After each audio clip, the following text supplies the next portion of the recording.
Well, good morning, BCOT247 students. This is Mr.D. This is week number 10 of our 14-week course here in business communications at Cerritos College. And this week we are going to be looking at persuasive messages from chapter 8. And we'll be introducing you to a new concept called the AIDA method, which stands for attention, interest, desire, and action. And that's the format that you're going to want to follow for a persuasive or sales type message where you're trying to sell somebody on something. So I'm going to go ahead and share my screen. Here we are on the home page in Canvas, and we are in module number 2. We have one more week to go. Actually, this is our last week for module number 2, so everything will be coming to an end for this module, which means your discussion post as well as your exam will be due. I don't think there's no discussion post, but your homework and your exam will be due. I'm going to go ahead and scroll down here. So here we are, chapter 8. So you do have a check-in assignment. Once again, we're going to answer some questions out of chapter 8. I've given you the PowerPoint. Then your homework assignment is elements of a letter. So I want to make sure you understand how to format a letter. I'll just say this right off the bat. A letter should always have either a letterhead at the top or a return address of the sender at the top, then a date line, then the inside address, which is the next little address block. That's the person that you're writing the letter to. So we call it inside address because it's the person that's inside the company where you're sending the letter, followed by the salutation and then the body of the message, and then your signature block at the end, which should just include your name and title, but room enough for an actual signature because it is a letter. But I want to highly recommend that you look at the letter samples I've given you and make sure your letter that you draft looks somewhat like that. Also, in your book, there's a number of examples of letters, so you can look at those to know how to format your letter. There's actually an appendix at the end of the book that also tells you how to format a letter, so you really have no excuse not to format it like a letter. And then you're going to be drafting a persuasive message using the AIDA method. So again, the first A stands for attention. You're going to grab my attention. So again, a sales letter or a sales pitch should always do something to grab your audience's attention right off the bat. The very first thing that comes on your letter after the salutation should be something to get my attention. So it shouldn't start off, this letter is to inform you. That's not a way to get my attention. Do something to get my attention. Then throughout the body of the letter, you want to build my interest in whatever it is you're trying to persuade me to do. And I've given you a scenario in that assignment to write it around, but you're trying to build my interest, and you do that by presenting arguments, giving me all the benefits, giving me all the pluses of this particular thing you're trying to persuade me of. And then desire is the third part, AIDA. So desire means that you remove any resistance that I might have as the reader. So if you're trying to sell me on something or pitch me on something, you also need to anticipate I might not agree with something, or I might not want to do it, or I might be thinking it's too expensive, or I might be thinking it's going to be too much work. So you need to anticipate my objection and then answer it. So you can do that a number of ways. You can literally say you might be thinking this is too expensive and then give me the reason why it's not too expensive. Or you might say we're going to give you a 20% discount or a testimonial. Usually some kind of a discount or testimonial overcomes my resistance, right?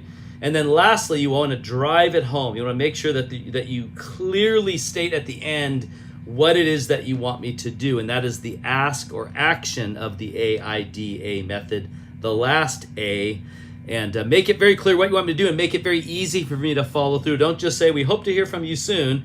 You didn't drive it home. Drive it home. Sign up today. Get started today. Here's how. Go to this website. Go to this web link. Go to this, call this phone number. Email this email address. Something that makes it very easy for me to follow through right there. That's the way to do a persuasive message. And of course, make sure you use design elements to improve readability, bullet lists, bold text, headings. All that makes your document very pleasant to look at and scannable. And you want your document in business to be scannable and easily read. So use all that. But that's your writing assignment. So you're going to be doing a persuasive letter.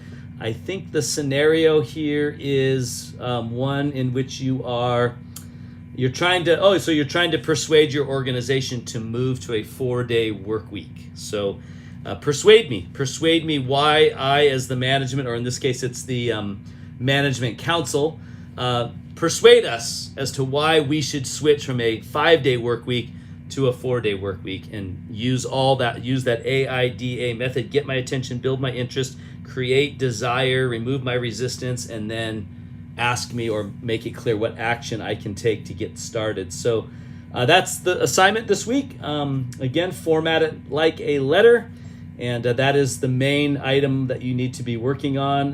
Let's see. So that is week number 10. You also have a quiz on chapter 8, and then you have your second exam, which is, I believe, 50 questions, 2 points each. They're all multiple choice this time. You have nothing to fill in. So you should know all that if you've been reading the book and moving along in the chapters and taking the quizzes. You should be fine on the exam, but you do have the exam as well due this Sunday coming up. So don't miss out on that. That's pretty much it for week number 10.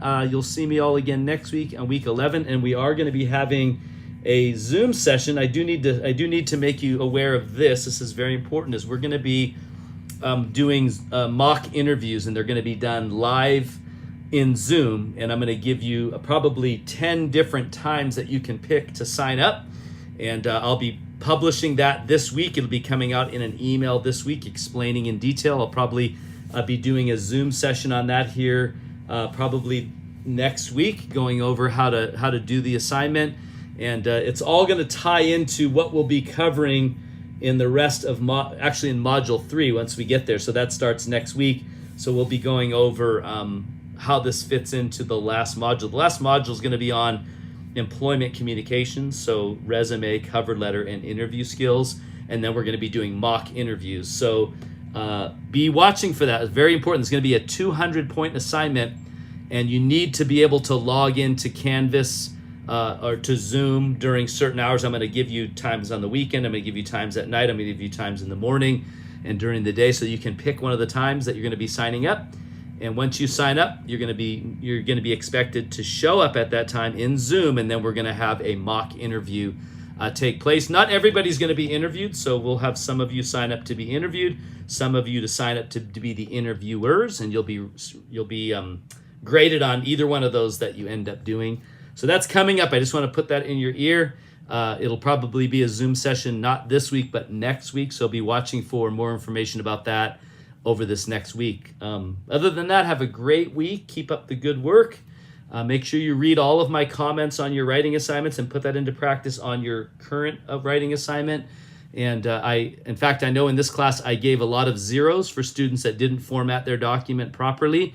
And so if you get a 0, that means not that you can't turn it in still. That means that you need to go back and reformat your document to look like the appropriate document. For instance, last week we did memos, and some of you didn't make your document a memo. You just gave me, the document, but you didn't format it like a memo. So I gave you a 0 and said, please watch the video on how to format a memo and then go back and reformat it. So if you got a 0, that might be the reason you got a 0. So go back, reformat it like a memo, and resubmit it. Make sure you read all my comments. So I did that a lot on the memos. I did that a little bit on your blogs, but not as much. The blogs I'm still grading.